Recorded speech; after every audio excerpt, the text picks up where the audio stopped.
Conversaciones en el Capitolio con Carlos Ruiz, reportero en el Congreso. Saludos amigos del canal Congreso. Estamos en el recinto de sesiones de la Comisión Sexta del Senado de la República y hemos venido aquí a hablar con la senadora Sandra Janet Jaimes Cruz. Ella es abogada, tiene una licenciatura en educación básica primaria y además es especialista en algo que yo no sabía, necesidades educativas especiales. Ahora vamos a saber qué es eso. Pero además ella ha sido de docente, ha pasado a ser dirigente sindical y es una importante integrante de la bancada del Pacto Histórico aquí en el Senado. Senadora, ¿cómo está? Bueno, un cordial saludo a todos los televidentes y a todos los colombianos y colombianas. ¿Qué es eso de necesidades educativas especiales, que usted es especialista? Sí, señor. Bueno, hoy en la educación pues, se hace necesario conocer todas las condiciones de los niños, las condiciones especiales de los niños, para que ellos tengan un excelente rendimiento, un excelente desarrollo.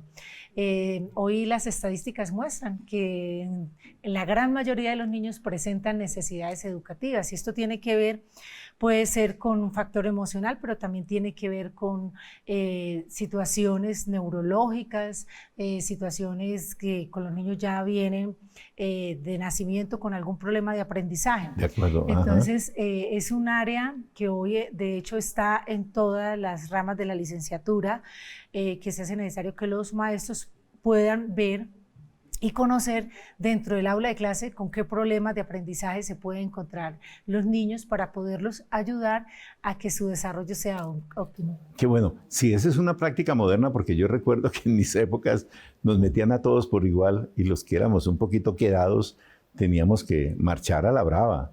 Bueno, hoy los estudios ya están más adelantados, las investigaciones, y cuando un niño presenta pues, una dificultad en su proceso de aprendizaje, obedece a alguna situación. Entonces, si el niño presenta alguna dificultad de dislexia o en el proceso de lectura, exacto, o en el proceso de memorización, o bueno, un sinnúmero de situaciones que se pueden dar en su proceso, cómo pueden ser atendidas para que este niño supere estas dificultades y si no las supere, ofrecerle las herramientas para que pueda salir avante en su proceso de enseñanza-aprendizaje. Exacto, pero usted como especialista cree que cuando un muchacho o una muchacha tienen dificultades de aprendizaje, deben ser marginados para darle un tratamiento o dentro del mismo grupo se les da una atención especial.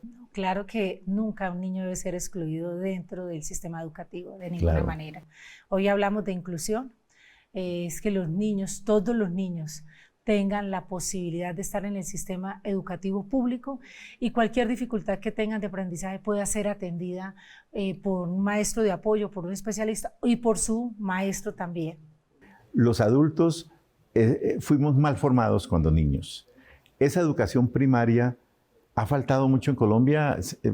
¿Ha habido algún error en la formación de esas personas que hoy somos mayores, nos formaron mal en la niñez y en la juventud? Bueno, digamos que es lo que correspondía al sistema educativo existente.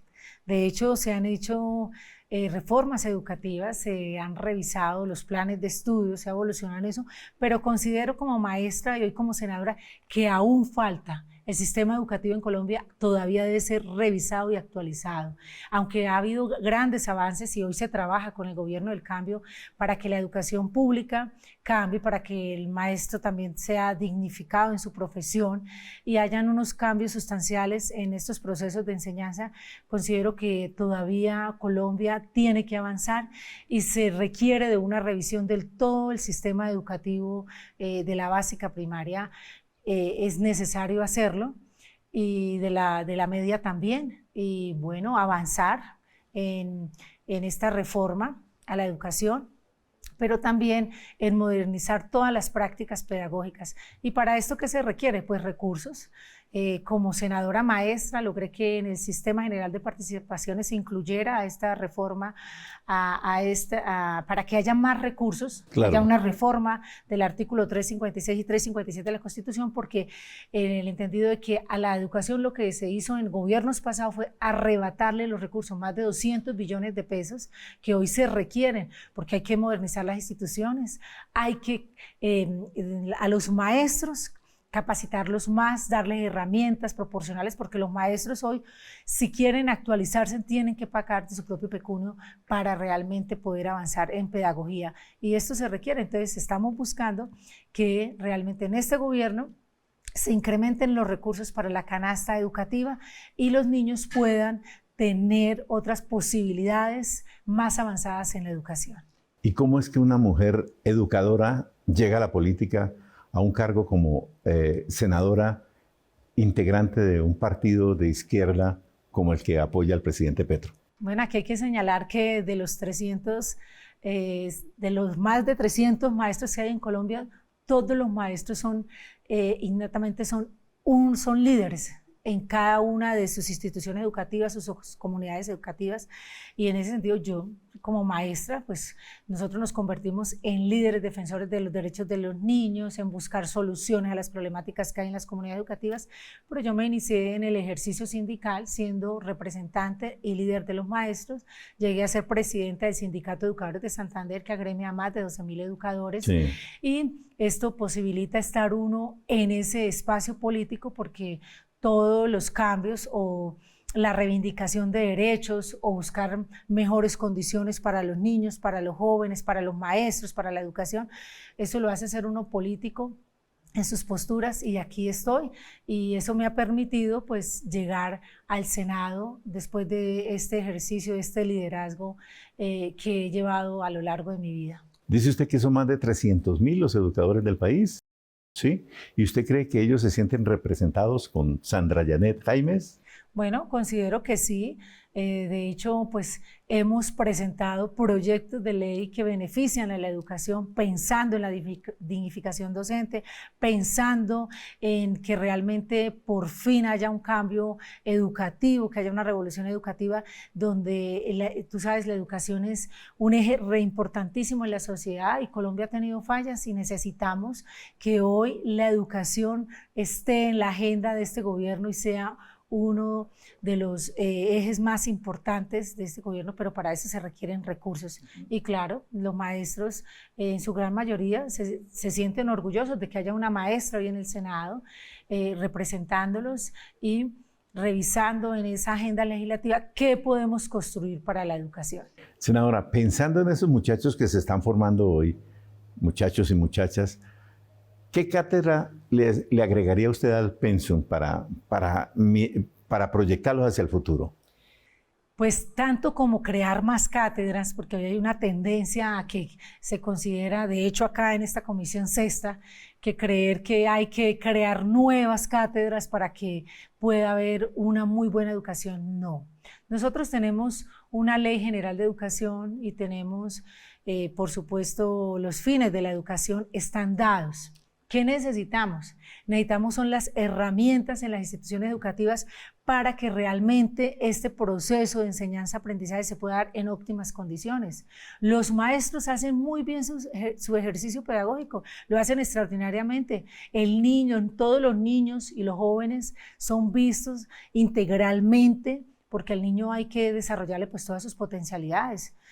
Tanto físicas, emocionales, cognitivas, bueno, todo el proceso que lleva un niño. Acá necesitamos es modernizar las instituciones, tener tecnología en las instituciones. O sea, en este momento, yo que he recorrido instituciones educativas, no hay computadores en instituciones, en muchas instituciones educativas no las hay. Sí. Es más, y donde las hay, tienen que estar 5 niños en un computador para poder medio recibir una clase de informática o de tecnología. No hay unos campos deportivos para llevar los niños realmente a que tengan una disciplina deportiva, se requiere modernizar. Entonces, hay instituciones que llevan 60 años y no se les ha cambiado absolutamente nada. No. Entonces necesitamos, es eso, recursos. Si hay recursos, hay innovación. Si hay innovación, los maestros pueden hacer ese proceso de la mejor manera, porque se requiere tecnología.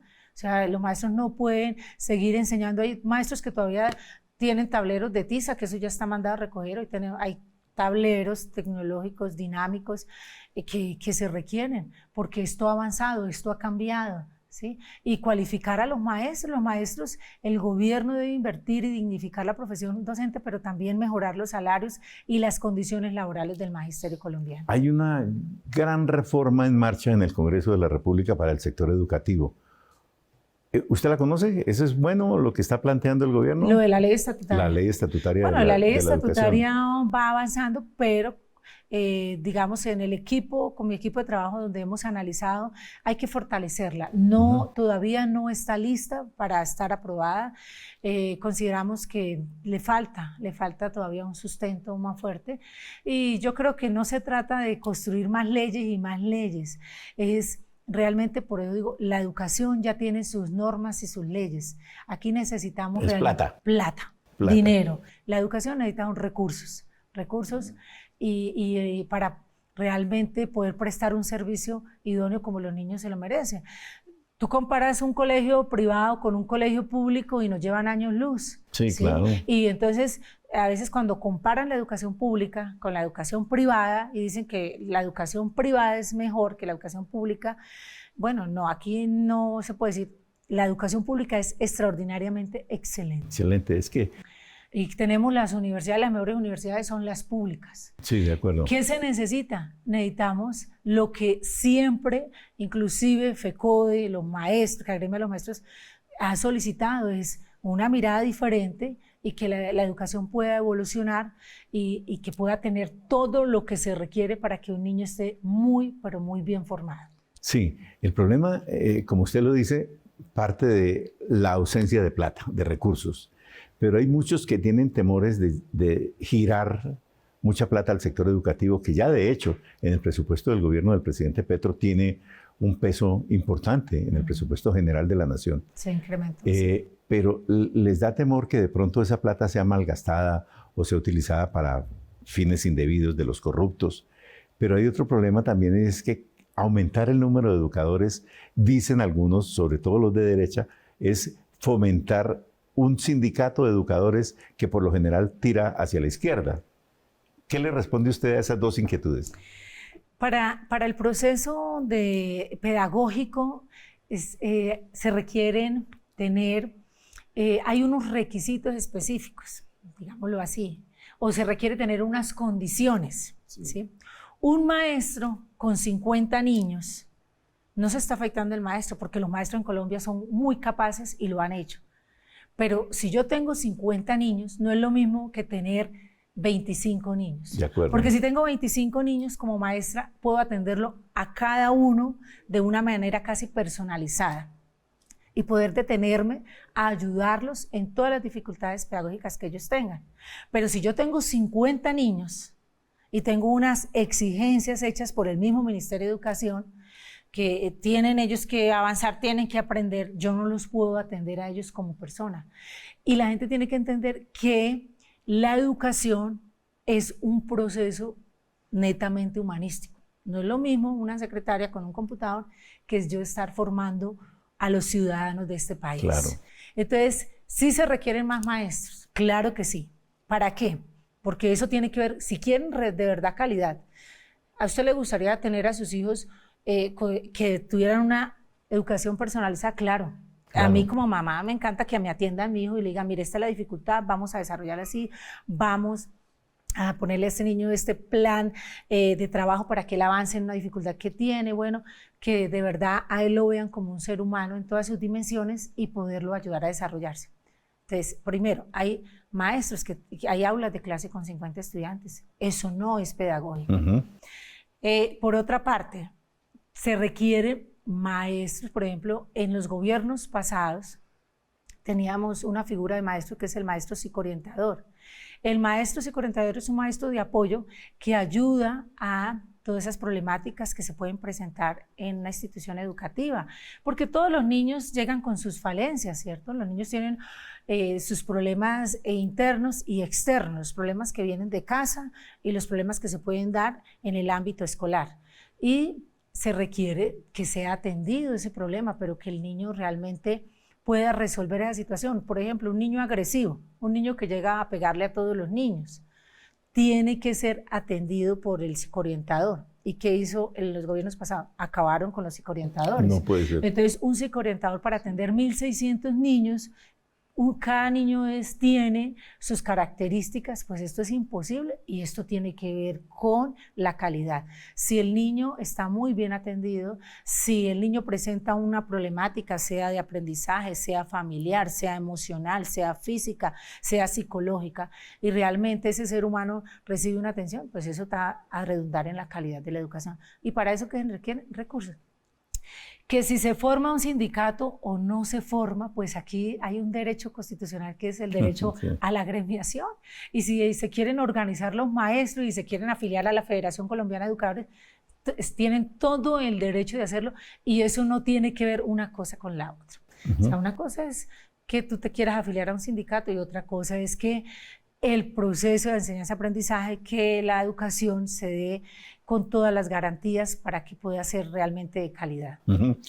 Para finalizar ese tema de la educación, yo quiero que nos hable de estos asuntos. Uno, la pertinencia de la educación, que en este momento el sistema educativo colombiano no está hecho para las necesidades que tiene hoy en día la humanidad y un sistema productivo como el colombiano. Y dos, el tema de la cobertura. Muchachos que salen del bachillerato y no pueden ingresar a la universidad porque no hay cupos. ¿Eso cómo se puede resolver?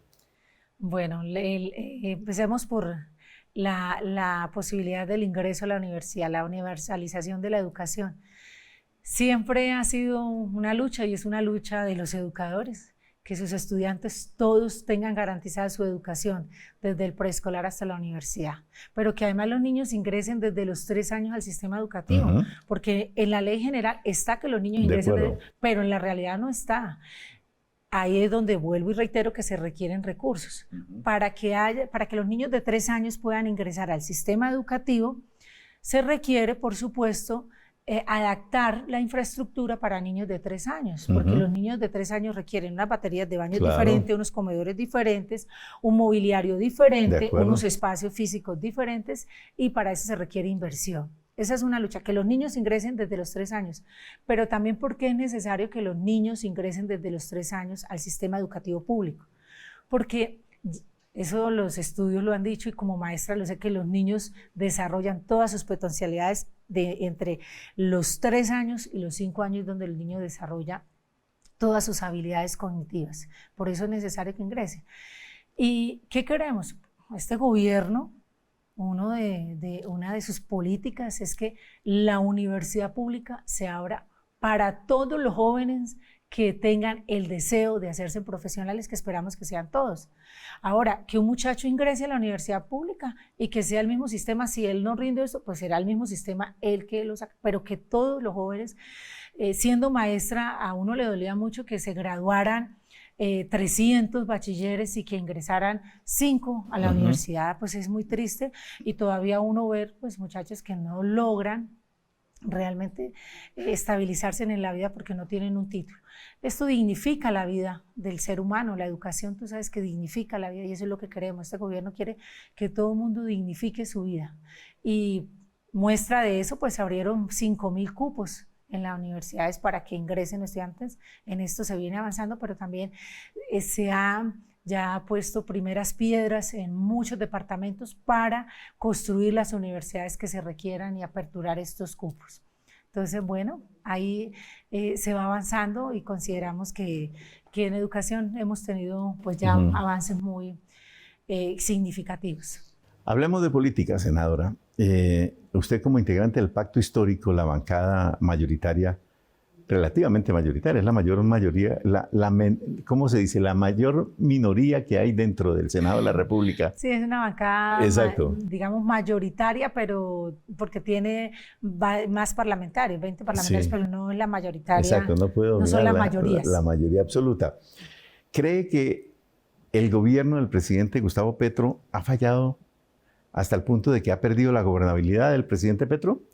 Bueno, yo considero que el presidente Petro no ha perdido la gobernabilidad, estamos gobernando. Sencillamente se han venido cambiando unas prácticas políticas y pues eso ha generado cierto escozor en la oposición y hay una desinformación de la oposición, pero si la gente revisa en lo que se ha avanzado en este gobierno, en lo que tiene que ver, por ejemplo, con vivienda, con educación, que hoy hay inversión, en salud, porque así no haya reforma, se ha hecho inversión en la salud de los colombianos.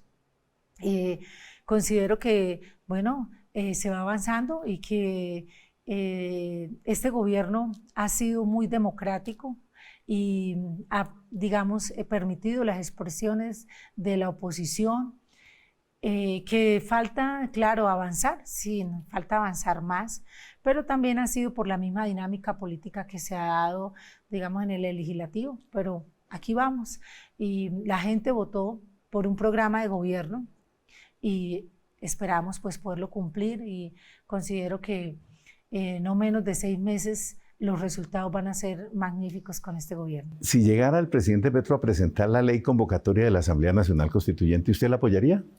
Bueno, este es un mecanismo que existe y que la Constitución lo permite, y aquí lo que hay que comprender es la magnitud que tiene este mecanismo. La pretensión del presidente ha sido totalmente la participación del pueblo. De hecho, estamos en los diálogos con el gobierno, él está por todo el país, y si el legislativo no quiere, la oposición realmente sigue utilizando las artimañas para que estas reformas por las que votó el pueblo colombiano realmente avancen y se puedan consolidar.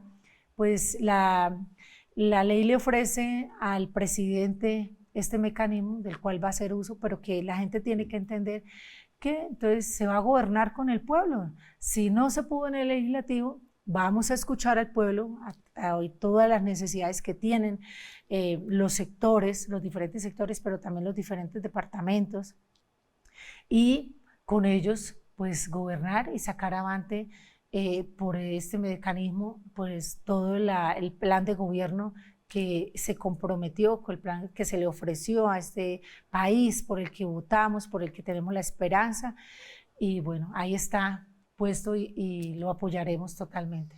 Aprovechando estos días santos, ¿usted cree que tiene que hacer un acto de contrición y un propósito de enmienda en algo?